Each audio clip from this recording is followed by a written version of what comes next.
Poor twins enter an abandoned market looking for food, but find a billionaire tied up in the basement. What happens next is unbelievable. The sky looked like a grey blanket over the city that morning. Juniper adjusted the sock slipping from her torn sneaker, while Maisie counted the coins they'd found under the couch. 3 cents. They wouldn't buy anything, but the twins kept them anyway in the pocket of the coat they shared on alternate days. "I think Mom is still asleep," Juniper whispered, her brown hair falling over her eyes. Both had the same face, the same big honey-colored eyes. But Juniper had a small birthmark near her right ear. Nina had cried all night. The girls listened, huddled under the only blanket left in the small house they lived in. The eviction notice had been on the kitchen table for 3 days. The utility bills formed a pile that Nina stared at with empty eyes every morning. "Let's go," Maisie said, more determined than her sister, "before she wakes up." The twins knew the way. It wasn't the first time they had gone out alone to find something to eat. Nina didn't know about these outings, or maybe she did, and pretended not to, because the shame of not being able to feed her daughters weighed more than anything. The old market was 6 blocks from their house. It had closed almost a year ago when the owner died and no one wanted to take over the business. People said the place was haunted. For Juniper and Maisie, it was just a place where they sometimes found boxes of forgotten fruit or bread that no one had taken. "It's colder today," Juniper commented, hugging herself as they walked along the broken sidewalk. The small town seemed emptier on cloudy days. "Yeah, but at least it's not raining," Maisie replied, always looking for something good in every situation. "Look, a coin." She bent down to pick up a dirty coin from between the cracks in the asphalt. 4 cents now. The market appeared on the corner, with its broken windows and the back door ajar. The girls knew how to get in without making a sound. They knew every corner, every empty shelf, every sound the place made when the wind blew through the cracks. "Let's check the storage room first," Maisie suggested. The storage room was where they usually found cardboard boxes with slightly bruised apples or potatoes that were still good to eat. But that day it was empty. Not even the boxes were there. "Maybe in the front," Juniper said, trying not to sound disappointed. The two walked through the dark hallway, their footsteps echoing faintly. That's when they heard it. A low sound, like a groan. The twins stopped, holding each other's hands. "What was that?" Juniper asked, her voice barely audible. "It came from there." Maisie pointed to a door they had never opened before. It was a heavy metal door that led to the basement. The girls knew the basement existed, but they had never gone down there. It felt different this time, as if something was calling them. "What if it's an injured dog?" Maisie suggested. Both loved animals, although Nina never allowed them to have one. "We don't even have money to feed you," she would say. "Let's take a look," Juniper agreed. The door opened with a creak that seemed too loud in the silence of the market. A concrete staircase descended into darkness. There was a strange smell of dampness and something else the girls didn't recognize. "It's too dark." Juniper hesitated. Maisie pulled a small flashlight from her pocket that she had found weeks ago in the trash near their house. It worked sometimes when the nearly dead batteries got a last burst of life. She tapped the flashlight against her palm a few times until a weak beam of light appeared. "Come on," she called, descending the first step. The stairs seemed endless for such small legs. 17 steps. Juniper counted in silence. On the last one, the flashlight flickered 3 times and died. "Darn it," Maisie muttered. But by now their eyes had adjusted somewhat. There was a sliver of light coming through a tiny window high on the wall, enough to see they weren't alone. In the farthest corner of the basement, tied to a pipe with thick ropes, was a man. His face had dark spots that the girls recognized as dried blood. His clothes, which must have been expensive once, were torn and dirty. His eyes, when they opened at the sound of the children's footsteps, showed as much fear as surprise. The twins stopped, unsure of what to do. Should they run, call someone? The man looked sick and weak, He didn't move much, just watched the two with an expression that changed from fright to something like supplication. "Water," he said, his voice so hoarse it barely came out. "Please." Juniper and Maisie exchanged glances. Even at 5 years old, they understood the basics of right and wrong. They knew the man shouldn't be there, tied up like that. People shouldn't be tied up. "I'll go get some," Maisie said, returning to the stairs. Juniper stayed, keeping her distance, but unable to look away from the man. He looked as lonely as they sometimes felt. Maisie returned minutes later with a half-crushed plastic bottle she had found in the trash near the entrance. She had filled it with water from the back faucet, the only one still working in the market. Carefully, the two approached. The man made no sudden movements, perhaps from weakness, perhaps from fear of scaring them. "Thank you," he murmured as Maisie tilted the bottle to his cracked lips. As he drank, Juniper noticed that the ropes on his wrists had left red marks and wounds. It looked painful. "Who did this to you?" she asked, her small voice echoing in the empty basement. The man shook his head slightly. "It doesn't matter now," he replied. "You shouldn't be here, E. It's dangerous. We're looking for food," Maisie explained with the direct honesty of children. "Mom doesn't have a job and we're hungry." Something in the man's eyes changed. A shadow of sadness passed over his thin, bruised face. "I have this," Juniper said, pulling a crumpled package with half a cereal bar from her pocket that she had saved from the day before when a kind neighbor had given it to her. She was saving it to share with Maisie later, but now it seemed more important to offer it to the man. "No, he didn't," he refused, seeming surprised. "Twice you need it more than I do," but the twins insisted, placing the small package next to him. "What are your names?" the man asked, his voice a little stronger after the water. "I'm Juniper," replied the girl with the birthmark, "and she's Maisie. We're twins." "I noticed," he said, with what almost seemed like a smile. "My name is Ellis." "Why are you here, Ellis?" Maisie asked. Ellis closed his eyes for a moment. "Some people did something bad," he replied simply. The girls nodded as if they understood completely, though they understood nothing beyond the fact that the man was injured and needed help. "We'll come back tomorrow," Juniper promised. "We'll bring more water. And food, if we can get it," Maisie added. Ellis looked at the two with an expression they couldn't define. It seemed like gratitude, mixed with something deeper, something like Nina's look when she hugged them at night, saying everything would be okay, even when everyone knew it wouldn't be. "You are very brave," Ellis said, "but you have to promise not to tell anyone you saw me. The people who left me here are dangerous." The twins promised with all the seriousness of their 5 years. When they left the basement, the sky was still grey, but somehow it seemed less heavy. "Do you think he'll be okay?" Juniper asked as they walked back home. Maisie took her sister's hand. "I will take care of him," she replied with the certainty only children possess. "He has no one, like us." The little guardians walked down the empty street, with a new secret and a new purpose. The next morning, Juniper woke up before the sun rose. On the other side of the small, worn bed, Maisie's eyes were already open, as if the two had agreed without words. "Do you think he's still there?" Juniper whispered. Maisie nodded. "We have to bring more water." The twins slid out of bed carefully to avoid making noise. Nina slept on the living room sofa, exhausted after another night searching for jobs online on her old phone until the battery died.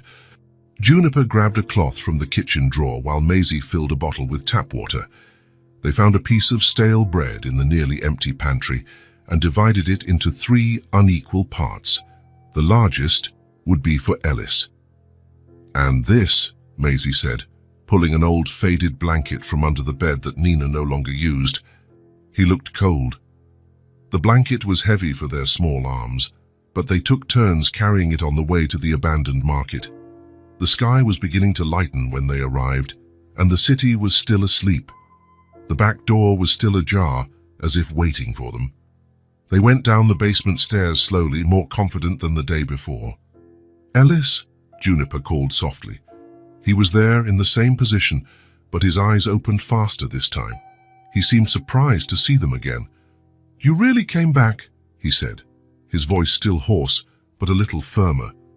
"We brought water," Maisie said, approaching to help him drink. "And bread. And a blanket," Juniper added, unfolding the old fabric and covering the man's legs. Ellis looked at the blanket and then at the girls. His eyes shone differently. "You shouldn't risk yourselves for me," he said. "It's not a risk," Maisie replied, shrugging. "So nobody comes here. You need it more than us," Juniper explained, repeating something she had heard Nina say when she shared the little food they had with an elderly neighbor. The twins sat on the basement floor, watching Ellis eat the piece of bread slowly, as if savoring every crumb. Neither of them asked why he was there, or who had hurt him. For 5-year-old children, the present moment was what mattered. "Do you live near here?" Ellis asked. 6 blocks, Maisie replied. "In the small blue house." "With Mom," Juniper added. "She's sad because she doesn't have a job." Ellis nodded as if he understood perfectly. "And your dad?" The twins exchanged glances. "He left," Juniper said. "Before we remembered him," Maisie added. A silence fell upon the three. Ellis closed his eyes for a moment. "I need you to help me with something," he said finally. "Can you try to loosen these ropes? They're hurting my wrists." The girls approached. The ropes were thick and tied tightly, but after several minutes of trying, they managed to loosen them a bit. Not enough to free Ellis, but enough to relieve the pressure on his injured wrists. "Thank you," he whispered. "That helps a lot." Juniper noticed his hands trembling. Without a word, she took the cloth she had brought, wet it with some water, and gently wiped the dried blood from Ellis's face. He closed his eyes, letting the girl take care of him with those simple, pure gestures. "We have to go," Maisie said, looking at the sliver of light coming through the window. "Mom will wake up." "We'll be back tomorrow," Juniper promised. Ellis nodded. "Be careful on your way." The visits became part of the twins' routine. Every morning, they woke up early and slipped out of the house without making a sound. They always brought water and whatever food they could gather, half an apple, a packet of cookies someone had given them, leftovers from the little Nina managed to put on the table. On the 3rd day, they found Ellis more alert, sitting more upright against the wall. "I managed to get some sleep," he explained. "Did the blanket help?" Juniper asked. Ellis smiled, a small but real smile. It helped a lot. As the days passed, the girls began to tell him more about their lives. They sat near Ellis and talked about the small house they lived in, about how they had to take cold showers when the bill wasn't paid, about the nights when Nina cried, thinking they were already asleep. "Yesterday the landlord came again," Maisie said one morning, dividing an orange into segments. Mom was trembling after he left. "She said we'll have to move if she doesn't pay soon," Juniper added, passing a segment to Ellis. "But we don't know where to." Ellis listened in silence, his eyes attentive. He never interrupted, never said everything would be fine. He just listened, as if the worries of 2 5-year-old children were as important as any problem in the adult world. "And the refrigerator makes a weird noise," Maisie continued. "Mom said it's going to stop working soon. In winter, it will be difficult without a heater," Juniper said. "Ours broke last year." Ellis would sometimes ask for details, what the house was like, what the neighborhood was like, what the girls liked to do when they weren't helping their mother or looking for food. Simple questions that made the twins feel heard. Important. On the 5th day, they noticed he had managed to loosen the ropes even more. His wrists were still sore, but he could move them a little. "It's getting better," Juniper commented, wiping the wet cloth on his wounds. Ellis nodded. "In thanks to you." The girls didn't notice the changes in themselves, how they now looked around before entering the market, how they had developed a system for dividing food into 3 parts whenever they got something, how Juniper kept any clean cloth she found in her pockets, how Maisie had learned to loosen the ropes without hurting Ellis further. One morning, They arrived and found Ellis standing, still tied to the pipe but able to stand for a few minutes. "I'm getting stronger," he said. The girls clapped, as if it were a magic trick. Ellis smiled, freer now, less scared. "On our street, there's a lady who sometimes gives us cookies," Maisie said, sitting next to him. "Hi, but she doesn't have much either. And Mr. Joe from the convenience store lets us take overripe fruit," Juniper added. "He says he was going to throw it away anyway." "Are people good to you?" Ellis asked. The twins pondered. "Some are," Maisie replied. "Others pretend they don't see us." "Or look at Mom with sad faces," Juniper said. "She doesn't like that," Ellis nodded. "Sometimes it's hard to accept help." "Like you?" Maisie asked. "Always direct." Ellis smiled. "Yes, like me. But I've learned that sometimes we need to accept." "Why don't you tell your mum about me?" he asked after several days. Maisie and Juniper exchanged glances. "She'd worry," Juniper explained. "And maybe she wouldn't let us come anymore," Maisie added. Ellis nodded in understanding. "You two are very special. You know that?" The twins shrugged, not fully understanding what was so special about helping someone in need. For them, it was just that simple. On a rainy morning, almost 2 weeks after their first encounter, the girls arrived soaked in the basement. They had walked in the rain, shielding the bread and piece of cheese they carried with their bodies. "You're wet," Ellis exclaimed, concerned. "It's okay," Maisie said, shaking her hair like a puppy. "Come here," Ellis called, opening the blanket he now used as a cloak. The twins approached, and he wrapped them in the old fabric, using his own body heat to warm them. "Last night our room leaked," Juniper recounted, snuggled under the blanket. "Mom put buckets, but the mattress still got wet. And she had to miss a job interview because she didn't have money for the bus," Maisie said, her voice low. Ellis listened attentively. He didn't offer magical solutions or empty promises. He just listened, letting the girls speak of their small and large fears.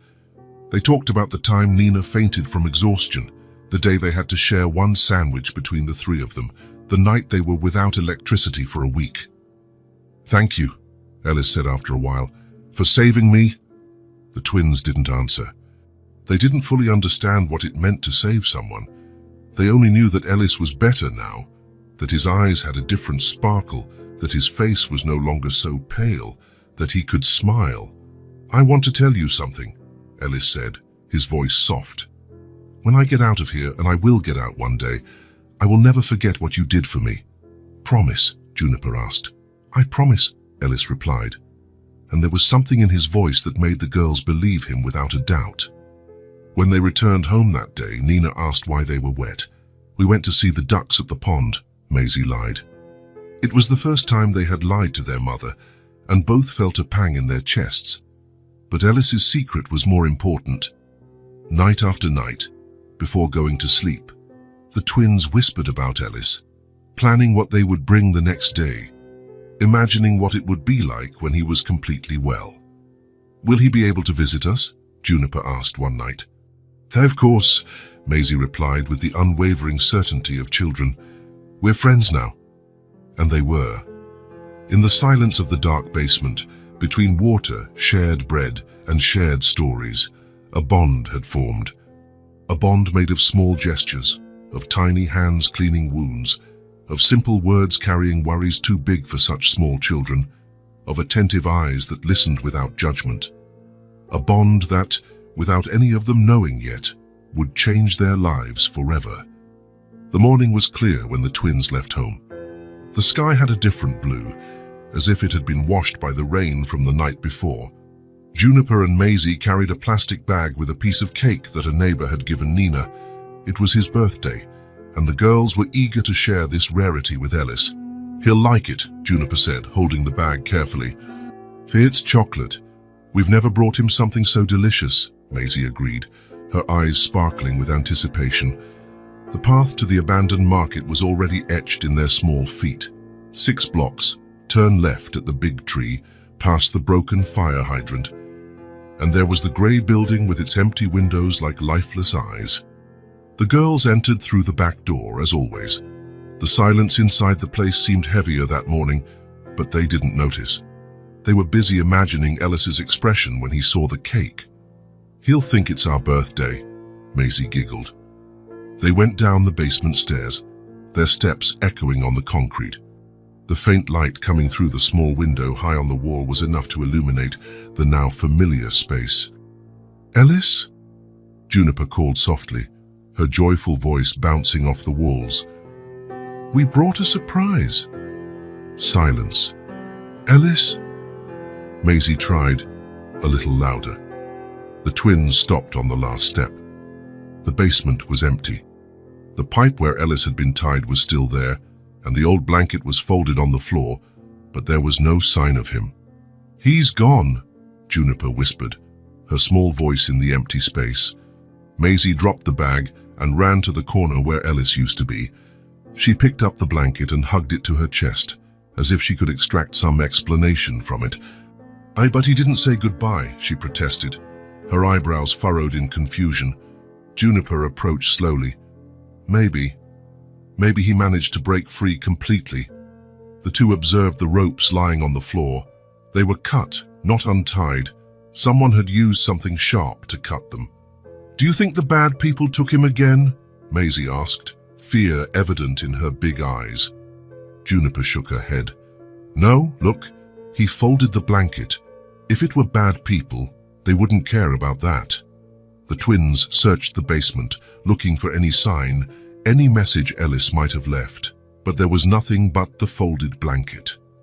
"Will he come back?" Maisie asked, sitting on the last step of the stairs. Juniper sat beside her sister.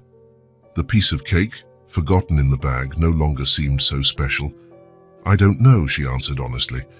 They stayed there for a long time, two small figures in the empty basement, absorbing the absence of someone who, in just 2 weeks, had become important to them. They didn't cry. 5-year-old children rarely understand the permanence of losses. But they felt a strange emptiness, as if a space within them that they didn't know existed was now unoccupied. When they finally left the basement, they took the blanket with them. It was the only proof that Ellis had been real, not a character from the stories they invented. The following days were strange. The twins continued to wake up early, as if they still had an important mission. They kept looking at the door as if expecting someone to knock. They divided the food into 3 parts out of habit before realizing they only needed 2. They returned to the basement several times, always hoping to find Ellis there, always leaving with the same heaviness in their chest when they saw the empty space. "Maybe he went home," Juniper suggested one night as they prepared for bed. "Does he have a home?" Maisie asked. The two realized they knew almost nothing about Ellis. They didn't know where he lived, if he had family, what he did before being tied up in the basement. They had spent hours telling him about their lives, but never asked about his. On the 3rd morning after his disappearance, Nina found her daughters sitting on the porch looking at the empty street. They weren't playing, they weren't talking, just looking. "And what are you doing, girls?" she asked, sitting between them. "Nothing," Maisie replied. "Just looking," Juniper added. Nina put her arms around the two. "You seem sad." The twins didn't answer immediately. How could they explain the emptiness they felt without revealing the secret they had kept for weeks? "We lost something," Juniper finally said. "Joyce, something beautiful," Maisie added. Nina hugged her daughters tightly. "We can look together. What was it?" Juniper looked at her sister. A silent understanding passed between them. "You can't find it," Maisie said. "It's not something you find." Nina frowned, confused. "What does that mean, honey?" "It's like when you see a beautiful bird and it flies away," Juniper tried to explain. "You can't bring it back." "Oh," Nina said, nodding slowly. "You're talking about a feeling." "That's right," Maisie agreed, relieved not to have to lie anymore. Nina kissed the tops of her daughters' heads. "Sometimes we lose beautiful things, but other beautiful things appear. That's how it works." The girls nodded, though they weren't entirely convinced. How could anything replace the mornings in the dark basement, the shared stories, the feeling of making a difference in someone's life? Life went on. Nina still looked for work. The bills still piled up. The house still needed repairs. The twins still helped as they could, still looked for food, still pretended not to notice when their mother skipped meals so they could eat. But something had changed. They observed more. They noticed things they had ignored before, like their mother's calloused hands, Mr. Joe's tired look when he gave them ripe fruit, the way the sun hit the dirty windows of the house. A week later, Nina found the old blanket under the girls' bed. "I thought we had thrown this away," she commented. "No," Maisie exclaimed, snatching the blanket from her mother's hands. "It's important." Nina looked at her daughters with curiosity. "Why?" "Because," Juniper began but couldn't finish. "Because it's warm," Maisie completed, hugging the worn fabric. Nina didn't insist. She had learned that children sometimes valued things that adults considered unimportant. At night, the twins slept with the blanket over them, even on warm days. It was as if somehow Ellis was still there, taking care of them as they had taken care of him. "Do you think we'll ever know what happened to him?" Juniper asked one night, her voice almost disappearing into the dark room. "Yes," Maisie replied, with the same unwavering certainty as always. "One day he'll come back to thank us. He promised, remember?" Juniper nodded, though she knew that promises are sometimes forgotten, but it was good to believe. It was good to imagine that somewhere Ellis was well, was free, and perhaps thought of them. And so the little guardians moved forward, carrying in their hearts the story no one else knew, the story of how two 5-year-old girls, with nothing to give but crumbs and kindness, had made a difference in a stranger's life. The boardroom on the 47th floor overlooked the entire city. Ellis Granger gazed out the window as his executives discussed numbers, spreadsheets, and forecasts for the next quarter. He wore an impeccable, custom-made suit that concealed the still-present marks on his body.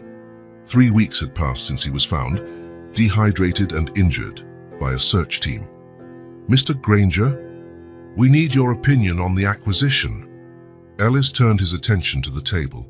8 men and women in expensive suits stared at him, waiting. For a moment, he felt as if he were on another planet, as if these people spoke a language he no longer understood. "We need more information," he finally said. "Joyce, I won't make hasty decisions." His assistant, Mark Chark, looked concerned. Ellis wasn't known for delaying decisions. Before the kidnapping, he was famous for his ability to analyze situations quickly and take the right path. "We'll continue tomorrow," Ellis said, standing up. "I need to review some documents." No one questioned him. The corporate world had learned to treat Ellis Granger as if he were made of glass since his return. The man who disappeared for almost a month and survived a brutal kidnapping deserved space, everyone said. In the elevator, alone, Ellis loosened his tie. The doctors assured him he was physically recovered, but something inside him had changed.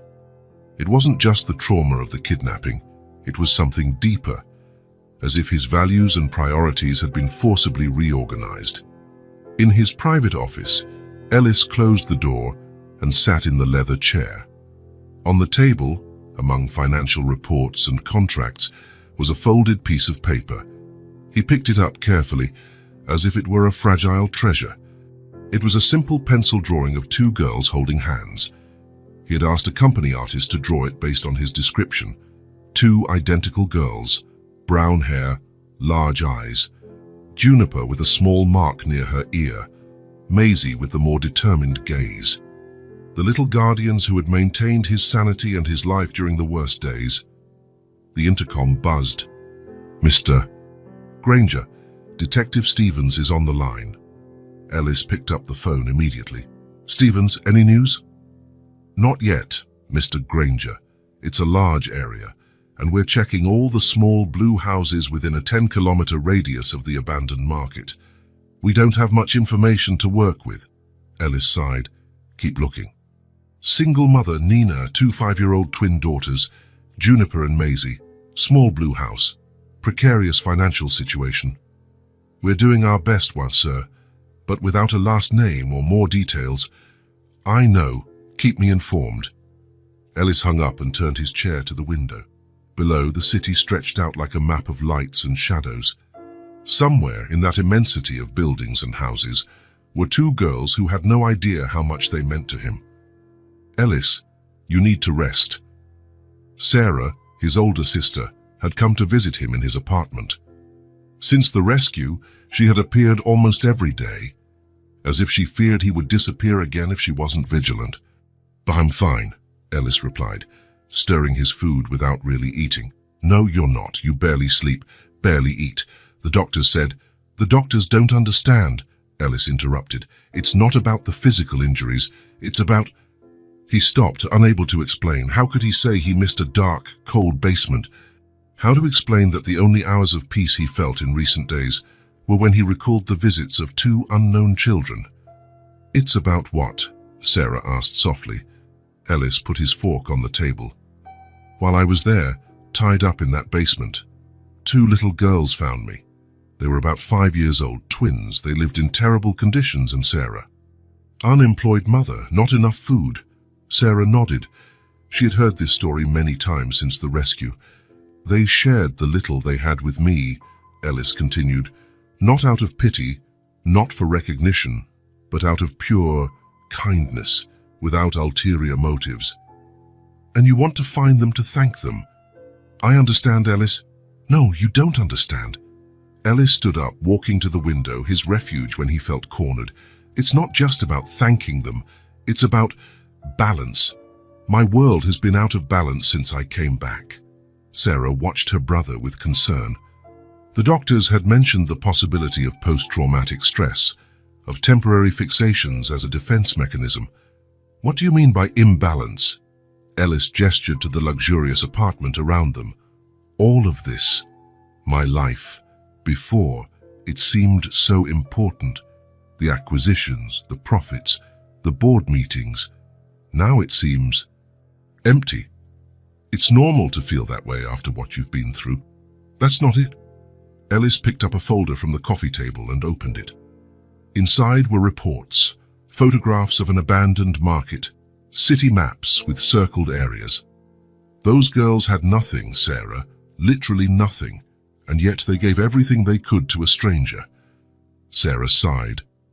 Ellis, you're already doing a lot. You've donated to charities, created social assistance programs in the company. It's not about charity, Ellis exclaimed, louder than he intended. He took a deep breath, trying to calm down. Sorry, it's not about making donations or feeling better. It's about finding them. Specifically them. Why? The simple question caught him off guard. Ellis looked at his sister, searching for the right words.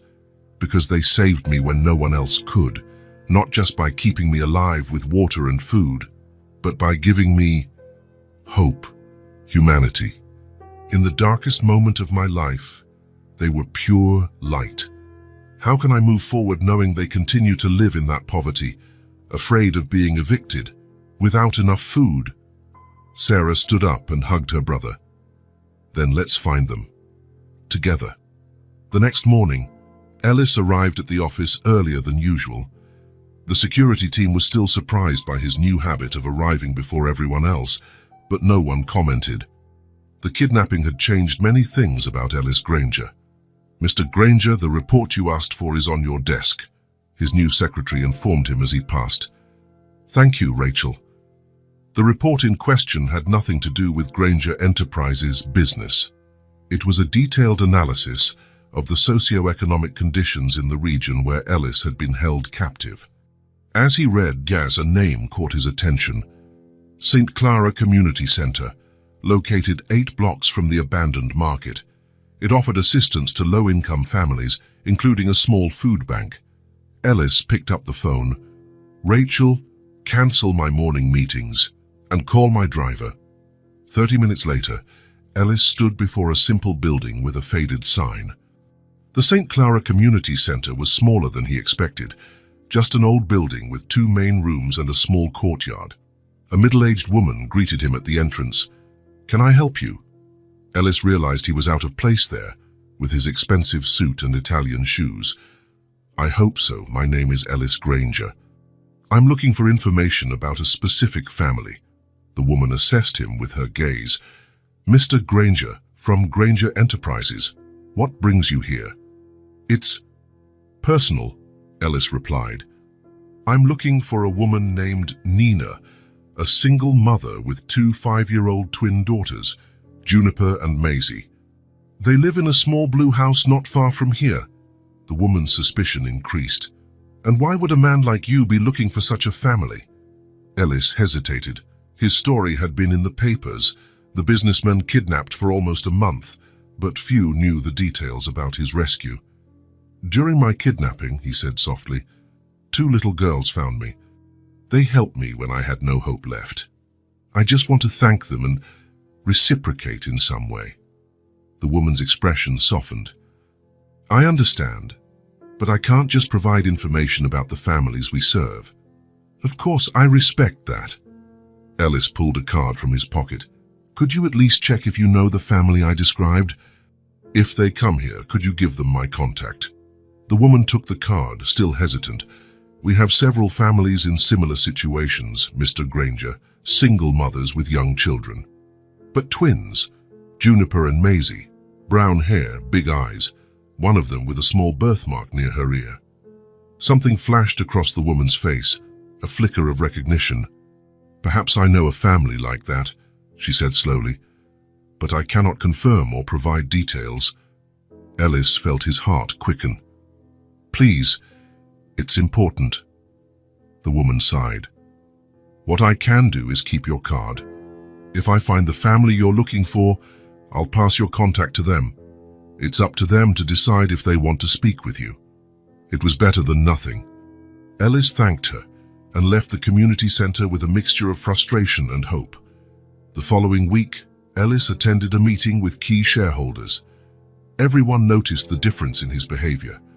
The man who once dominated the room with his presence now seemed distant, as if his mind were elsewhere. We will begin the expansion project next quarter, Ellis concluded, closing his presentation without the usual enthusiasm. One of the oldest shareholders, Samuel Davis, stayed behind when the others left. Ellis, can we talk? Ellis nodded, putting away his documents. Of course, Sam. Any problem with the presentation? It's not about the presentation. The older man sat in the chair next to him. It's about you. We're all concerned. Ellis closed his eyes for a moment. He was tired of the worries, the careful questions, the looks of pity. I'm fine, Sam. I just need time. It's more than that. You're different, distant, as if you're only physically here. Ellis looked at the man he had known since childhood, his father's friend. Have you ever wondered, Sam, if all this is worth it? He gestured to the boardroom, to the charts that showed rising profits. If there's something more important, Sam frowned. Of course, family, friends, health. No, Ellis shook his head. Something more, something we can't buy or own. Like what? Ellis thought of the twins, the purity of their gestures, the simplicity of their kindness. Humanity, he finally replied.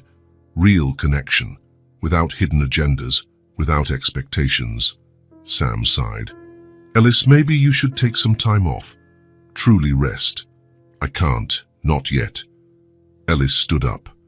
There's something I need to do first. Detective Stevens called late that afternoon. Mr. Granger, I have information. Ellis, who was reviewing contracts without really reading them, felt his heart quicken. Did you find them? Not exactly yet, but we're close. We cross-referenced the blue houses with social assistance records. We found 3 possible matches for single mothers named Nina, with twin daughters. 3.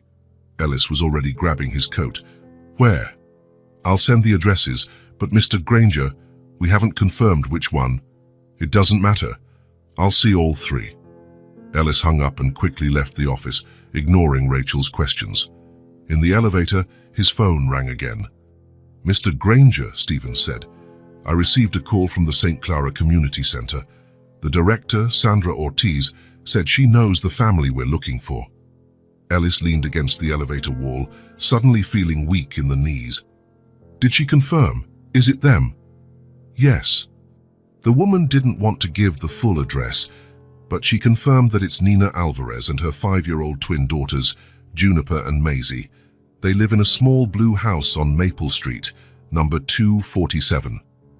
Maple Street, 247, Ellis repeated, memorizing the address. Thank you, Stevens. You can close the investigation.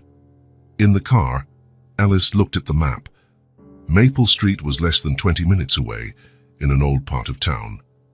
His first impulse was to drive straight there, knock on the door, and finally thank the girls who hadn't left his thoughts. But something made him stop. He looked at himself, the expensive suit, the luxury car. What would it be like for Nina to see a rich stranger appear at her door, asking about her daughters? No, he said to himself. I need to do this right. He drove home, his mind working quickly. He needed a plan, an approach that wouldn't scare the family. He couldn't just show up at their door unannounced. In his apartment, he sat at the kitchen table with a notepad. He wrote and crossed out several ideas, searching for the right way to approach them. Finally, he looked at the phone. Sandra, he murmured, she can help. He called the community center, but it was already closed. He would have to wait until tomorrow. Ellis spent the night restless, pacing back and forth in the spacious apartment that now seemed like a luxury prison. So close, after weeks of searching. So close to closing the circle, to finding the girls who had given meaning to his suffering. For the first time since he was rescued, Ellis felt something other than emptiness or anxiety. He felt hope. Tomorrow, with Sandra's help, he would find a way to approach the family. Tomorrow, he could finally thank his little guardians. Sitting by the window, watching the city lights, Ellis imagined what the meeting would be like, what he would say to Nina, to Juniper, to Maisie, how he would explain how much they meant to him, how they had changed his worldview. Tomorrow, he whispered to the night. Tomorrow, my true recovery begins. Nina looked at the stack of bills on the kitchen table. The eviction notice, now with a large red final warning stamp, seemed to scream at her.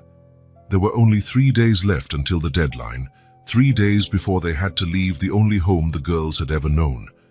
The afternoon sun streamed through the broken windows, creating patterns on the worn floor. Nina had just returned from another failed job interview. We don't have openings at the moment, but we'll keep your resume on file. The phrase she already knew by heart. Juniper and Maisie were playing in the small backyard, their voices reaching the kitchen. In recent days, they seemed more animated, more energetic. Nina didn't understand why. How could they be so happy when everything around them was falling apart? The sound of a car stopping in front of the house caught her attention. It wasn't common for them to receive visitors, much less expensive cars on that street of humble homes. Nina looked through the window and saw a man get out of an elegant black sedan. He wore dark pants and a light-colored shirt, simple but visibly of quality. He carried a small package in his hands. Who could that be? Nina murmured to herself. The bill collector. But he usually came in an old pickup truck. The landlord, but he always gave notice beforehand. The doorbell rang, a harsh, broken sound that only half worked. Nina took a deep breath, smoothed her disheveled hair, and adjusted her worn t-shirt before answering. The man at the door was tall, with dark hair and intense eyes. There was something about his face, a recent scar near his temple, and an expression Nina couldn't decipher. It wasn't arrogance, as she would expect from someone so prosperous-looking. It was something more vulnerable. "Can I help you?" Nina asked, keeping the door partially closed, a protective habit. The man smiled slightly. "Good afternoon, you must be Nina. My name is Ellis Granger. I came to say thank you." Nina frowned. "Thank you. I think there must be some mistake. We don't know each other." "Not directly," Ellis replied, "but your daughters and I know each other." Before Nina could ask what he meant, a shout came from the backyard. Juniper and Maisie had come around the house and were now standing on the small driveway, looking at the visitor with wide eyes. "Ellis!" Maisie shouted, her face lighting up as Nina rarely saw. "You came!" exclaimed Juniper, usually the quieter of the two. To Nina's complete astonishment, her daughters ran towards the stranger, hugging his legs tightly. Even more surprising was the man's reaction.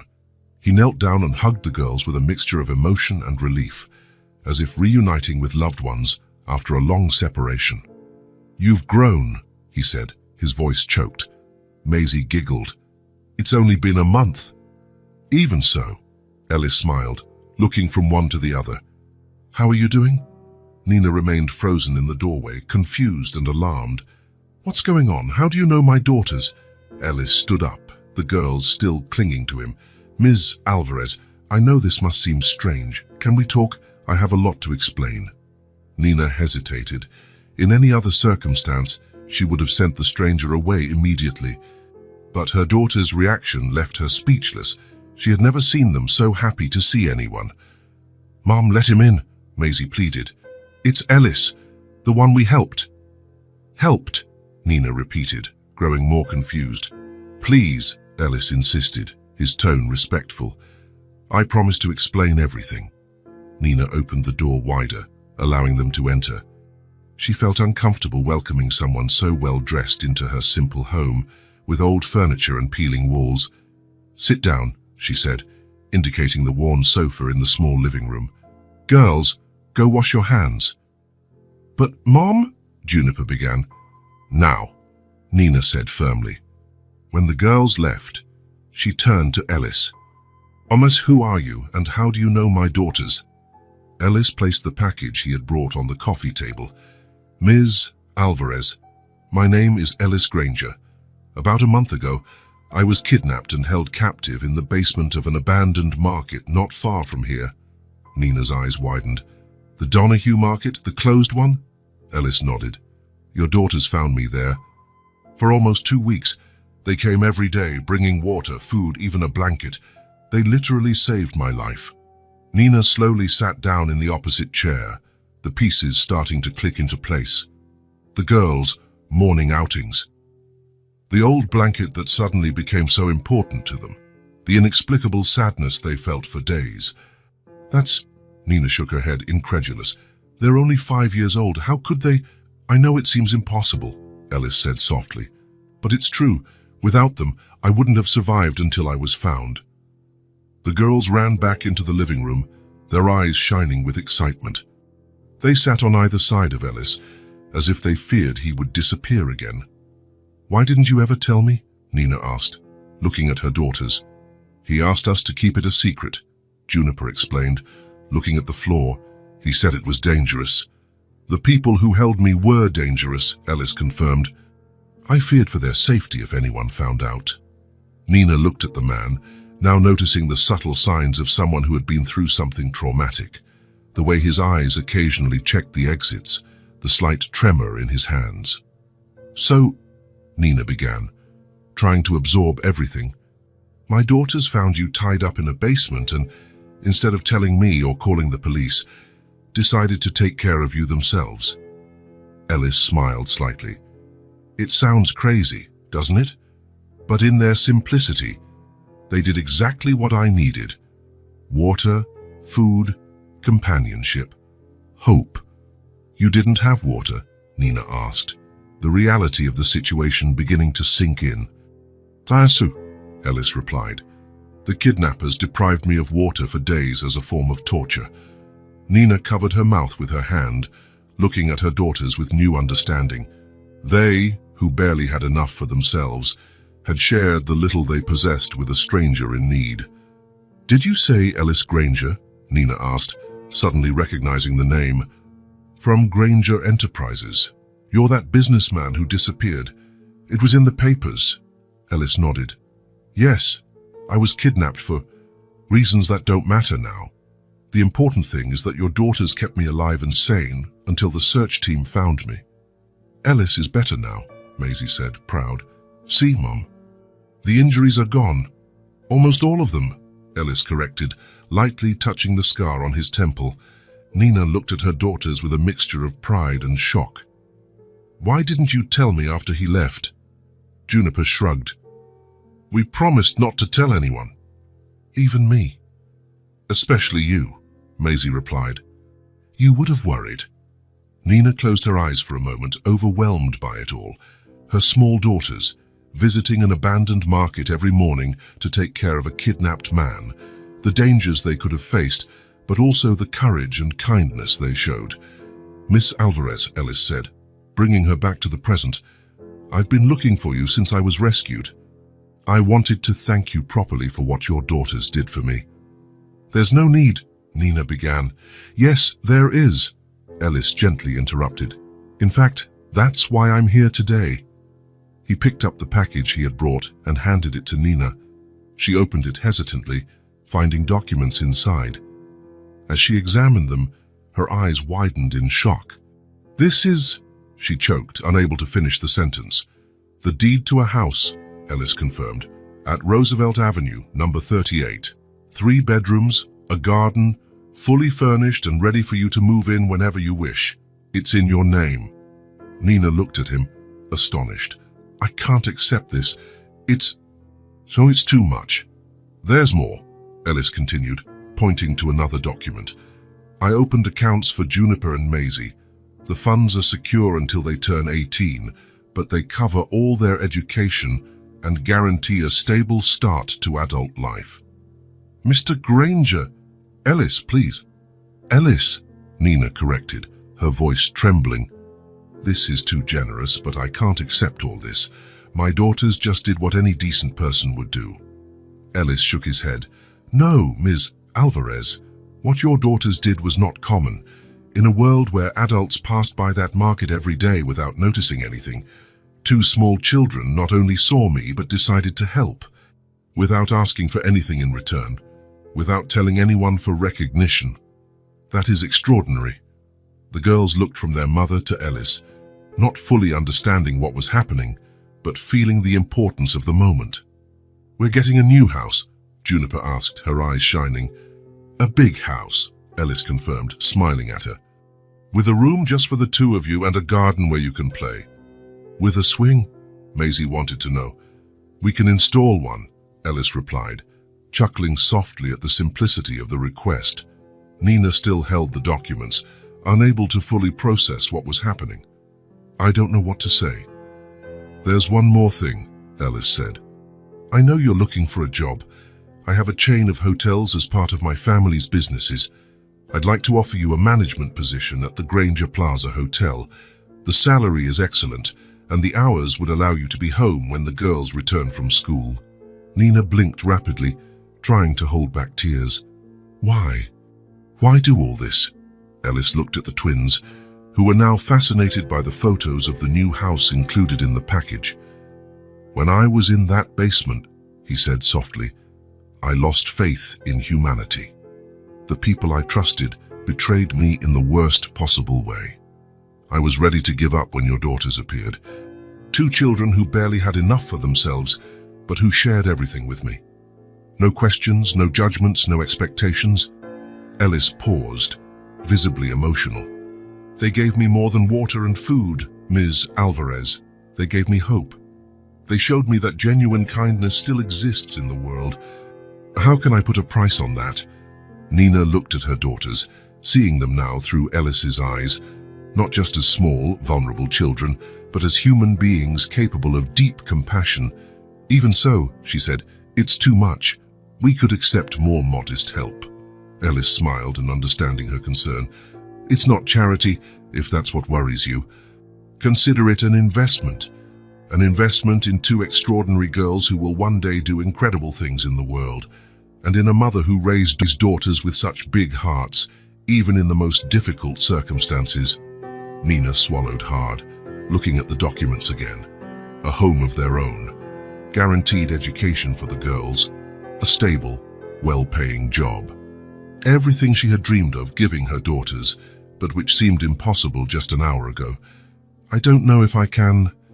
Ellis leaned forward, his voice gentle but firm. "Ms. Alvarez, Nina, I know it's hard to accept. I know your pride tells you to refuse. But think about the girls. Think about their future. Maisie tugged on her mother's shirt sleeve. Can we go see the new house, Mom, please?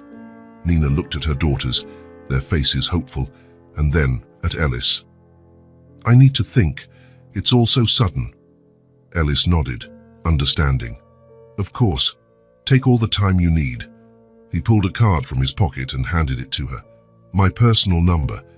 Call when you decide, or if you have any questions. He stood up to leave, but Juniper held his hand. Are you going away again? Ellis knelt in front of her. Only for now. But now I know where to find you, and you know how to find me. I won't disappear again. Nina walked Ellis to the door, still dazed by everything that had happened. Mr. Ellis, she said when they reached the entrance, I understand your gratitude, but this still seems... She made a vague gesture, unable to find the words. Ellis looked at the simple house, noticing the cracks in the walls, the broken roof tiles, the signs of a daily struggle for survival. When I was in that basement, he said, your daughters told me about this house.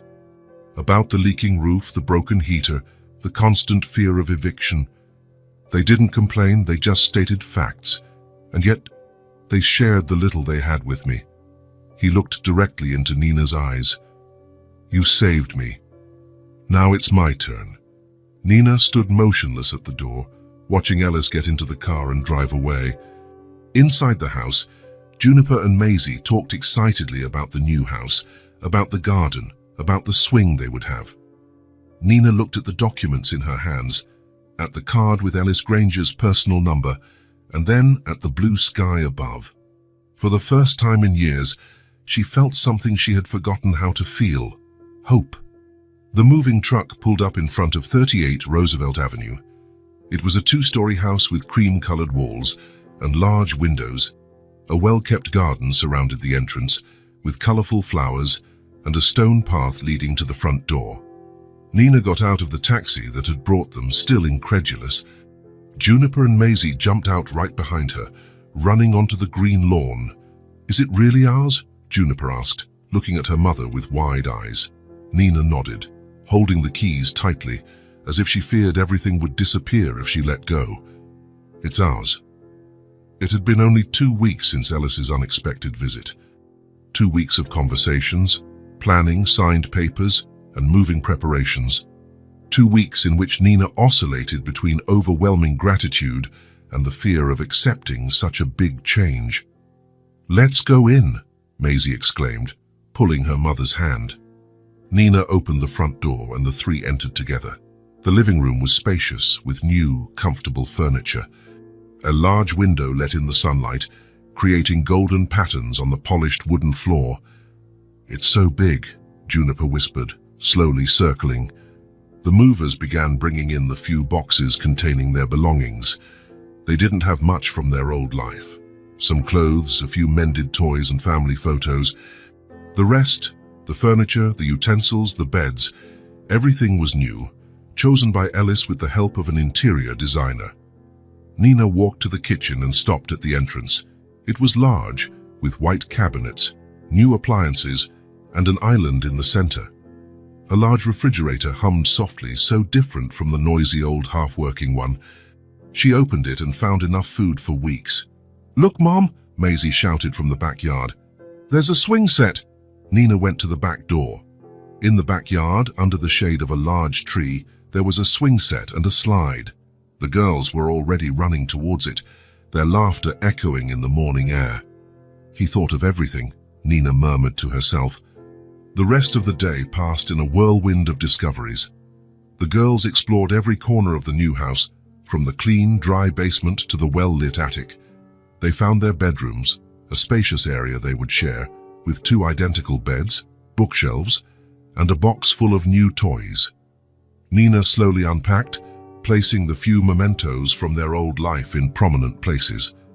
A photo of her with the girls when they were babies, the old blanket the twins insisted on bringing, the same one they had taken to Ellis in the basement. That night, the 3 sat at the kitchen table for dinner. Nina had cooked with ingredients she could never have afforded before. The twins ate with enthusiasm, their faces lit up by a happiness Nina hadn't seen in a long time. "Tomorrow's your first day at work, Mum?" Juniper asked between bites. Nina nodded. "Yes, at the Granger Plaza Hotel, downtown." "Can we visit you there?" Maisie wanted to know. "Of course. One day I'll show you everything." After dinner, Nina bathed the girls in the large tub, another luxury they never had. As they played with the bubbles, Nina watched their faces, looking for signs of change. But she found the same Juniper and Maisie as always, perhaps a little more flushed, more relaxed, but with the same sparkle in their eyes, the same silent connection between them. When she put them to bed, new beds with soft sheets, Nina sat between them for the bedtime story, as they always did. "No more leaks here, right?" Juniper asked, looking at the perfectly white ceiling. "No," Nina replied. "No more cold in winter either." "No more lack of food," Maisie added. Nina kissed each of their foreheads. "No more lack of food." When the girls finally fell asleep, Nina went to the front porch with a cup of tea. She sat in the rocking chair and watched the quiet street. The neighboring houses were well kept, with beautiful gardens and cars in the driveways, a completely different world from what they had known. The phone rang, another luxury, no longer having to rely solely on the old cell phone with limited credit. It was Ellis. "How was the first day?" he asked. "That feels like a dream," Nina replied honestly. "The girls are enchanted." "And you?" Nina hesitated. "I'm still getting used to the idea that this is real." "It's real," Ellis assured her, "and deserved." "I'm nervous about tomorrow," Nina confessed. "I've never worked in a hotel before." "You'll do great. The team is ready to help you learn everything you need." When she hung up, Nina stayed on the porch for a while longer, soaking in the tranquility of the night. It seemed impossible that just 2 weeks ago she was staring at an eviction notice, counting coins to buy bread. The next morning, Nina woke up before the alarm. She put on the navy blue suit Ellis had provided for her first day of work. Looking at herself in the mirror, she barely recognized the woman reflected. Neatly styled hair, elegant clothes, a more upright posture. The girls woke up as she was finishing breakfast. "You look pretty, Mom," Juniper said, rubbing her sleepy eyes. "You look like a queen," Maisie added. Nina smiled, serving cereal for the two. "Mrs. Thompson will come to stay with you while I'm at work. She's our next-door neighbor on the right." "Can we play in the garden?" Maisie asked. "Of course, just be polite and obey Mrs. Thompson." The Granger Plaza Hotel was a 20-minute drive away. A chauffeur picked her up, another arrangement by Ellis to facilitate her adjustment. At the hotel's imposing entrance, Nina felt a flutter in her stomach. The lobby was spacious, with marble floors and elegant staff moving efficiently. The general manager, Mr. Patterson, greeted her personally. "Welcome, Ms. Alvarez. We were eager to meet you." The first hours were for orientation, getting to know the hotel, the departments, the responsibilities of the position she would hold. Nina absorbed everything with intense attention, determined not to disappoint the trust placed in her. At lunch, sitting in the staff cafeteria, Nina checked her phone. There was a message from Mrs. Thompson with a photo of the girls playing on the swing, wide smiles on their faces. Something settled inside her. They would be fine. Everyone would be fine. Days turned into weeks. A new rhythm settled into the family's life. Nina went to work every morning, growing more confident in her abilities. The girls started attending a nearby school, making new friends, learning new things. On Sundays, the three explored the neighborhood, discovering parks, libraries, ice cream parlors. Sometimes, Ellis joined them on these outings, an increasingly constant presence in their lives. One afternoon, Nina found the girls sitting on the porch step, dividing a sandwich into 3 carefully equal parts. "What are you doing?" she asked, curious. "There's more in the fridge, you know." Juniper shrugged. "It's just a game of ours." Nina understood. Some things didn't change. The connection between the twins, the instinct to share, the silent memory of harder days. That night, as she tucked them into bed, Maisie asked a question Nina didn't expect. "Do you think we were happier before or now?" Nina thought for a moment. "I think we were happy before, in our own way. And now we're happy in another way. Easier," Juniper added. "Yes," Nina agreed. "Easier." She turned off the light, but stayed at the door, watching her daughters. The little guardians who, with a gesture of kindness, had changed not only one man's life, but their own too. Outside, the city continued its rhythm. But inside that house on Roosevelt Avenue, life had found a new melody, softer, gentler, with the promise of even better days to come.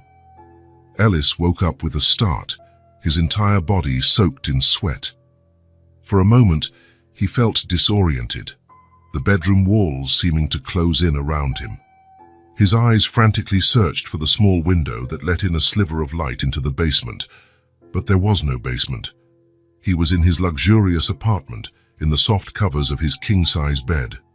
"It was just a dream," he murmured to himself, running his hands over his face. The same dream as always, the ropes tightening around his wrists, the unbearable thirst, the silence broken only by the distant sound of footsteps above him. The digital clock on the bedside table read 3:17 a.m. Ellis knew he wouldn't be able to go back to sleep. He got up, heading to the kitchen for a glass of water. Since the kidnapping, he kept water bottles in every room of the apartment. The fear of being thirsty again constantly haunted him. In the large living room window, he watched the city lights. A few weeks had passed since he found Nina and the twins, since he provided the new house and the job. Helping them brought a sense of purpose, something to distract him from the memories that haunted him. But at night, when he was alone, the memories returned with full force. His phone rang, making him jump. Even a simple ring made him alert now. "Granger," he answered, recognizing Detective Lawrence's number. "Mr. Granger, I'm sorry for the hour," said the voice on the other end, "but I thought you'd want to know immediately. We have a partial match for the fingerprints found at the market." Ellis felt a chill run down his spine. "Whose?" "It's not conclusive yet. It belongs to a man named Victor Mendez. He has a record for minor crimes, mainly theft and receiving stolen goods. Never direct violence." "I've never heard of him," Ellis said, frowning. "Probably a contractor," Lawrence explained. "Someone paid to do the dirty work. We're trying to locate him for questioning." Ellis hung up after getting a few more details. Victor Mendez. A name that meant nothing to him. But that could be the first concrete lead to unraveling who was behind his kidnapping. He sat on the sofa, suddenly exhausted, but knowing that sleep wouldn't come. He picked up the remote and turned on the television, just to have some background noise. The complete silence bothered him now. It reminded him too much of the long hours in the basement, when the only sound was his own breathing. "You look tired," Sarah commented when she met him for lunch the next day. Ellis shrugged, taking a sip of coffee. It was his third of the morning, an attempt to combat the sleepless night. "Nightmares again?" she asked, concern evident on her face. "Lawrence called in the middle of the night," Ellis deflected. "They found fingerprints belonging to a man named Victor Mendez at the market." Sarah's eyes widened. "That's good, isn't it? A breakthrough in the investigation. Maybe. He's just a pawn, it seems. Someone hired for the job." The waitress brought their dishes. Ellis barely touched his food, just pushing it around with his fork. "Ellis," Sarah began, her voice soft. "You need help. A therapist. Someone to talk to about what you went through." "I'm dealing with it my way," he replied, more harshly than he intended. "No, you're not, and you know it. You barely sleep, barely eat. You're obsessed with the investigation, and what else should I do?" Ellis interrupted. "Pretend nothing happened. Go back to my normal life while whoever did this to me remains free." Sarah sighed. "That's not what I'm saying. I just think you need to take care of yourself too." Ellis knew his sister was right, but the idea of talking about his experience with a stranger seemed impossible. How could he explain the terror of being completely helpless? the humiliation of begging for water, the dark thoughts that visited him in the darkest hours when he believed he would die in that forgotten basement. "How are Nina and the girls?" Sarah asked, changing the subject. Ellis's face softened immediately. "Good. Nina's adjusting to the hotel job. The girls are happy in the new house. Do you visit them often?" "A few times a week. I take the girls to the park, help them adapt to the new neighborhood." Sarah smiled. "They're good for you. When you talk about them, you seem lighter." Ellis nodded. It was true. The only hours he truly felt at peace were those spent with Juniper and Maisie. Their simplicity, the pure joy they showed with small things, an ice cream, a walk in the park, a bedtime story, reminded him that there was still beauty in the world. "I'm visiting them this afternoon," Ellis said. "I promised to bring a board game they wanted to try." Sarah squeezed her brother's hand across the table. "That's good. They're helping you heal, as much as you helped them." At the Roosevelt Avenue house, Ellis parked his car and picked up the package from the passenger seat. Before he even rang the doorbell, the door opened and two small figures ran towards him. "Ellis!" Juniper and Maisie shouted in unison, hugging his legs. "Hello, little guardians," he smiled, crouching down to hug them properly. "I brought the game I promised." Nina appeared at the door, smiling at the scene. Ellis noticed that she looked different, more relaxed, more confident. The new job and stability were clearly doing her good. "Come in," she invited. "I just made lemonade." Inside the house, Ellis sat at the kitchen table with the girls, opening the game and explaining the rules. It was a simple board game with colorful cards, suitable for their age. Soon they were laughing and competing cheerfully. Nina watched from the counter, preparing a snack. "They waited all day for you," she commented. Ellis smiled, his chest warming. "I'm glad I didn't disappoint." As the girls played intently, Nina approached Ellis. "You look tired," she said softly, so the children wouldn't hear. Ellis shrugged. "Rough nights." Nina nodded, understanding without needing further explanation. "The girls also had nightmares after you disappeared from the basement. They worried, wondering if the bad people had taken you again." "I'm sorry for that," Ellis said, looking at the twins who were now celebrating some successful move. "Don't apologize. They're fine now. And you?" The question caught Ellis by surprise. He was so used to pretending he was fine, to reassuring others, that for a moment he didn't know how to answer honestly. "I'm coping," he finally said. "The police found fingerprints at the market. Maybe we're close to finding out who did this." Nina lightly touched his arm. "That's good, but that's not what I asked." Before Ellis could answer, his phone rang. It was Lawrence again. "I need to take this," he said, standing up and going to the porch. "Mr. Granger," Lawrence said bluntly, "we found Mendez. He confessed to being hired for the kidnapping, but says he doesn't know who's behind it. Someone contacted him anonymously, paid cash." "He must know more," Ellis insisted. "I need to talk to him." "That wouldn't be appropriate, sir. The investigation needs to follow protocols."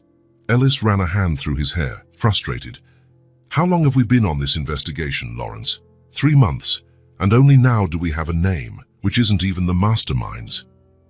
"I understand your frustration, Mr. Granger, but we're making progress.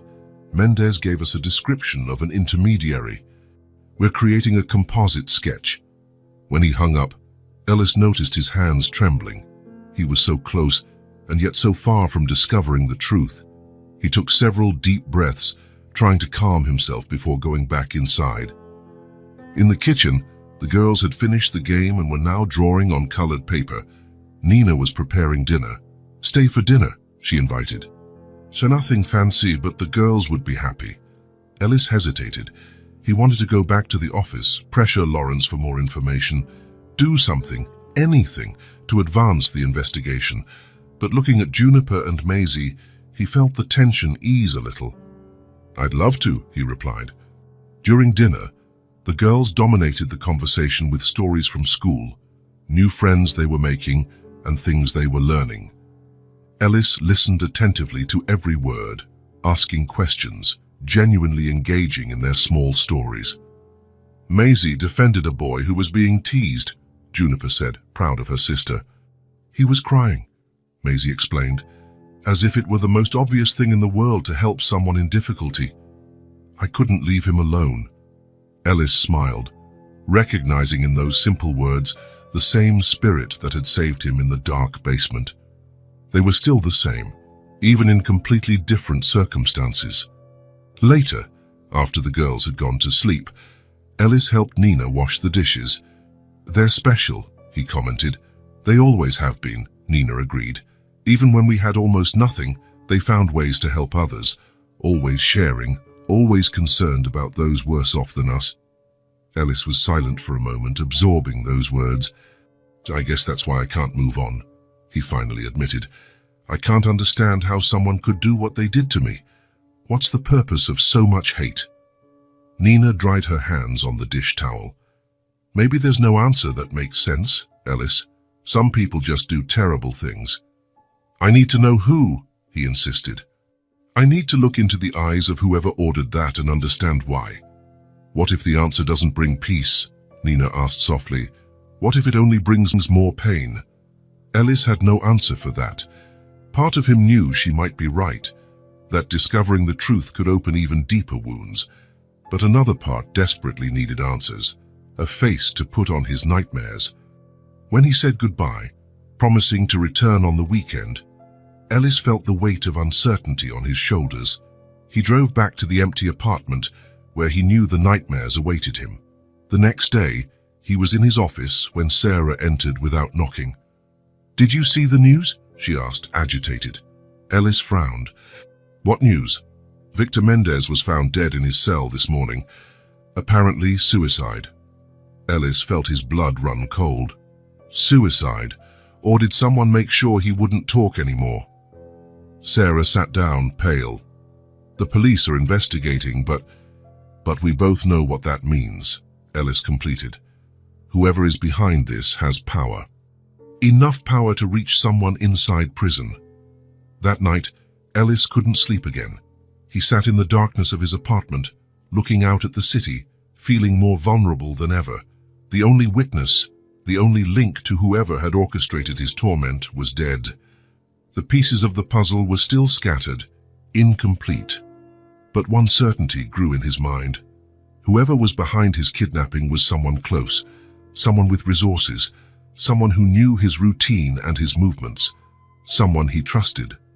Ellis hung up the phone and stared at the office wall. The call with the lawyer had confirmed what he already suspected.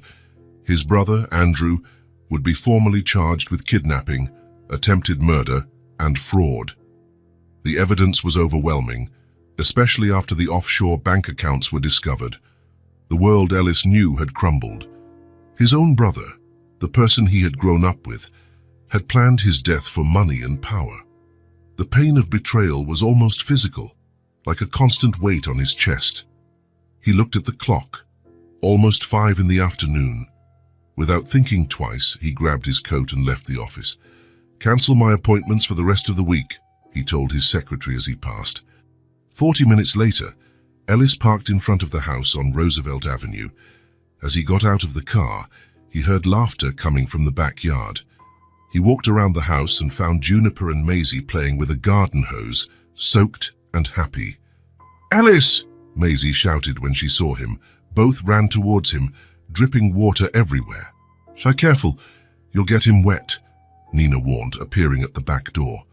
But Ellis was already kneeling, opening his arms to receive the twins' wet hug. He didn't care about his expensive suit getting soaked. In fact, he barely noticed. "We came to fix the shower," Nina explained, approaching. Fair, and somehow it turned into a water fight. Ellis smiled, watching the girls who were now jumping around him, telling him about their day at school. "Did something happen?" Nina asked softly, noticing something in his gaze. Ellis hesitated. "Can we talk after they're asleep?" Nina nodded, understanding. "Stay for dinner." "We were going to make homemade pizza." "Pizza?" the twins exclaimed in unison. "Can I help?" Ellis asked. "Of course," Nina replied, "but you might want to change those wet clothes first." Ellis looked at his soaked suit and laughed. A genuine sound he hadn't heard from himself in a long time. In the kitchen, wearing a borrowed t-shirt from a neighbor and jeans Nina had bought for emergencies, Ellis helped the girls spread tomato sauce on the dough. "No, not like that," Maisie corrected, guiding his hand. "You have to go to the edge." Juniper carefully placed slices of cheese, her tongue peeking out the corner of her mouth in concentration. Nina watched the scene, smiling as she chopped vegetables. It was the third time that week Ellis had shown up for dinner. Since the discovery about his brother, he seemed to seek refuge in their home more frequently. "Done," Juniper announced when the pizza was assembled. "It's perfect," Ellis complimented, making the girls smile proudly. During dinner, the twins dominated the conversation with stories from school, new friends they were making, and things they were learning. Ellis listened attentively to every word, asking questions, laughing at the funny parts. For a few hours, he completely forgot about his problems. The upcoming court hearings, the headlines about the Granger scandal. After baths and bedtime stories, a responsibility Ellis happily took on whenever he was present, the girls finally fell asleep. Nina found Ellis on the porch, looking at the stars with a thoughtful expression. "Do you want to talk now?" she asked, sitting in the chair next to him. Ellis took a deep breath. The police concluded the investigation. "It was my brother, Nina. Andrew planned everything." Nina's eyes widened. "Your own brother, my God, Ellis." "Apparently, he always envied me. When our father died, the will left me in control of the company. Andrew got a significant share, but not the power he wanted." Ellis shook his head. "He hired people to kidnap me, to keep me in that basement until I signed documents transferring control to him. Then I would disappear permanently." Nina covered her mouth with her hand. "That's terrible. The worst part is I never suspected. We grew up together, Nina. We were close, or at least I thought we were." "I'm so sorry," Nina said, lightly touching his arm. Ellis looked at the illuminated house behind them. "You know what's strangest? I can't feel the anger I should. I'm sad, disappointed, but not consumed by hatred. I guess I've found something more important to focus on." "The girls," Ellis smiled softly. "Them, you, this house. What you gave me is priceless, Nina." "What did we give you?" she asked, confused. "You gave us all this." "No," Ellis shook his head. "You gave me something no money can buy. A place where I can just be Ellis. Not the CEO, not the Granger heir, not the victim of a famous kidnapping. Just me." Nina smiled, understanding. "Children have that gift. They see people as they really are." "I want to be more present," Ellis said suddenly. "Not just occasional visits. I want to be part of their lives, if you allow it." Nina looked into his eyes, seeing the sincerity in his gaze. They would love that, and so would I. In the following weeks, Ellis kept his promise. He reorganized his work schedule, delegated responsibilities, and made space to spend time with the family he had chosen. On Tuesdays, he took the girls to school and then picked them up. On Thursdays, he had dinner with them and helped with homework. Weekends were reserved for outings, museums, parks, movies, always attentive to what the twins wanted to explore. At the office, people noticed the change. Ellis smiled more, seemed lighter, less obsessed with numbers and contracts. He began to implement new benefits for employees with children, on-site daycare, flexible hours, education assistance. "You look different," Sarah commented during a lunch. Ellis thought for a moment. "I guess I am. What happened with Andrew could have destroyed me, could have made me bitter, distrustful. But it didn't," Sarah completed. "No," Ellis agreed, "because I have something to live for now, someone to live for." Sarah smiled, happy to see her brother finding peace after so much pain. On a particularly sunny Saturday, Ellis parked his car in front of the house on Roosevelt Avenue earlier than usual. He brought with him a special surprise. Nina opened the door, still in her sleepwear. "Ellis, we weren't expecting you so early." "Sorry to drop by like this," he smiled, "but I have a surprise for the girls. For all of you, actually." The twins ran downstairs when they heard his voice. "What is it? What is it?" Maisie asked, jumping around him. Ellis pulled 3 tickets from his pocket. "How about we spend the day at Enchanted Park?" The girls' eyes widened. Enchanted Park was the largest amusement park in the region, with roller coasters, carousels, and attractions they had only seen on television. "Really?" Juniper whispered, as if she feared it was just a joke. "Really?" Ellis confirmed. "If your mom agrees, of course." Nina looked at her daughter's hopeful faces. "So I guess we have a trip planned for today." The car ride to the park was filled with animated conversations. The twins had never been to an amusement park before and asked 1,000 questions. What was a roller coaster? Did it hurt? Did the carousel go too fast? When they finally arrived and passed through the colorful gates, Ellis watched with emotion the girls' wonder-struck faces. Their eyes tried to absorb everything at once. The lights, the colors, the music, the giant rides. "Where do we start?" Nina asked, as enchanted as her daughters. "How about the carousel?" Ellis suggested. "It's a good start." The following hours were filled with discoveries. The first carousel ride, with Juniper and Maisie waving each time around. The first kiddie roller coaster, with excited screams. The first cotton candy, leaving pink mustaches on their smiling faces. Ellis recorded every moment, every expression of surprise and joy. He bought princess hats for the girls, took photos next to costumed characters, carried them on his shoulders when they got tired of walking. Late in the afternoon, while Nina bought water for everyone, Ellis sat with the twins on a bench near the park's central plaza. "Are you enjoying it?" he asked, although the answer was obvious in their radiant faces. "It's the best day of my life," Maisie declared solemnly. "Mine too," Juniper agreed. Ellis felt a wave of emotion as he looked at these 2 girls who, unknowingly, had saved not only his life, but his capacity to love and trust. He knelt in front of them, holding one of each of their hands. "I want you to know something," he said softly. "From now on, you will have everything you ever wanted, and I will always be around." "Promise?" Juniper asked, her big eyes fixed on him. "I promise," Ellis replied with conviction.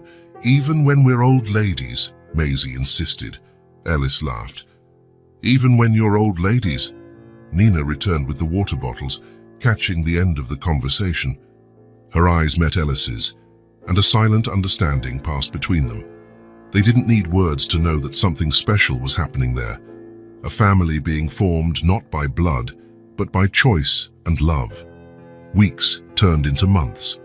Winter came and went, giving way to a vibrant spring. At the Roosevelt Avenue house, the routine now included Ellis as a permanent part.